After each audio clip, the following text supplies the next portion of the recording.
ஆண்டவரும் இரட்சகருமாகிய இயேசு கிறிஸ்துவின் இனிதான நாமத்தினாலே உங்கள் ஒவ்வொருவரையும் வாழ்த்தி இந்த புதிய நாளிலும் தேவனுடைய ஜீவனுள்ள வார்த்தையின் மூலமாய் உங்களை சந்திப்பதிலே நான் கர்த்தருக்குள் மகிழ்ச்சி அடைகின்றேன். ஏசாயா 49:15 ஸ்திரீயானவள் தன் கர்ப்பத்தின் பிள்ளைக்கு இறங்காமல் தன் பாலகனை மறப்பாளோ? அவர்கள் மறந்தாலும் நான் உன்னை மறப்பதில்லை.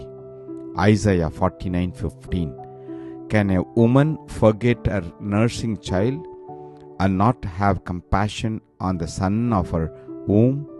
Surely they may forget, yet I will not forget you.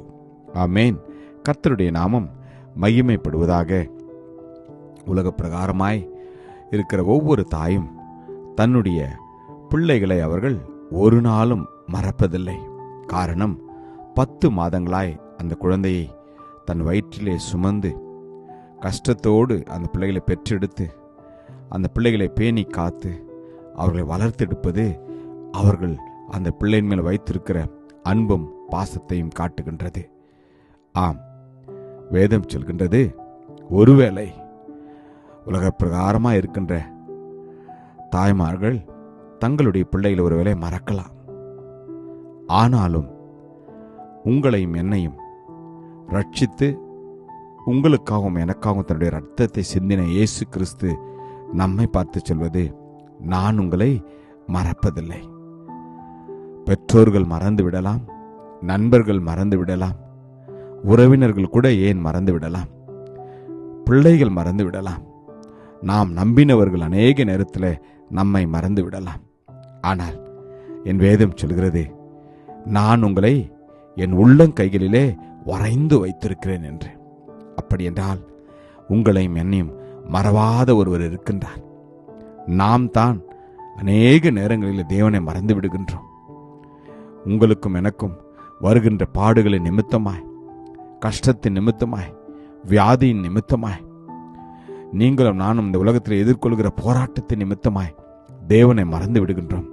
ஆனால் கர்த்தர் நம்மை பார்த்து சொல்கிறார், நீங்களும் நானும் தாயின் வயிற்றிலே தோன்றினது நாள் முதல் இந்த நாள் வரைக்கும் நம்மளை ஏந்தி தாங்கி சுமந்து தப்புவித்தவர். நான் உங்களை மறப்பதில்லை என்று கர்த்தர் சொல்கிறார். நான் முடிவு பரியந்தமும், உலகத்தின் முடிவு பரியந்தமும் உங்களை அப்படியே செய்வேன். உங்களை நான் அற்புதமாய் தாங்குவேன், உங்களை வழிநடத்துவேன், உங்களை நான் மறப்பதே இல்லை என்று வேதத்தில் நாம் வாசிக்கிறோம். நான் கர்த்தர், நான் மாறாதவர் என்று. ஆம், இயேசு கிறிஸ்து நேற்றும் இன்றும் என்றும் மாறாதவராக இருக்கின்றார். எனவே நீங்கள் எதை நினைத்தும் கவலைப்பட வேண்டாம். என்னை பலப்படுத்துகிற கிறிஸ்து என்னோடு கூட இருக்கிறார் என்ற ஒரு நம்பிக்கையில தேவனை நாம் ஸ்தோத்திரித்த நாளை செலவழிப்போம். அவருடைய பிரசன்னம் நம்மை வழி நடத்தும். கிருபையும் இரக்கமும் நிறைந்த நல்ல தகப்பனே, எங்களை மறவாத தேவனே உமக்கு நன்றி அப்பா. ஒரு தாயை விட, ஒரு தந்தையை விட எங்களை நீர் ஒரு மகனாகவும் மகளாகவும் அப்பா எங்களை பாதுகாத்து வருகிற உடைய கிருபைக்காக நன்றி ராஜாவே. உடைய வருகை பரியந்தமும் ஒவ்வொருவரையும் அப்படியே பாதுகாத்து கொள்ளும். இப்படி கிருபையின் கரத்துக்குள்ள ஒப்புக் கொடுக்கிறோம். இயேசு கிறிஸ்துவின் வல்லமையில நாமத்தில் ஜெபிக்கிறோம் ஜீவனுள்ள நல்ல தகப்பனே. ஆமேன். God bless you. Jesus loves you. Amen.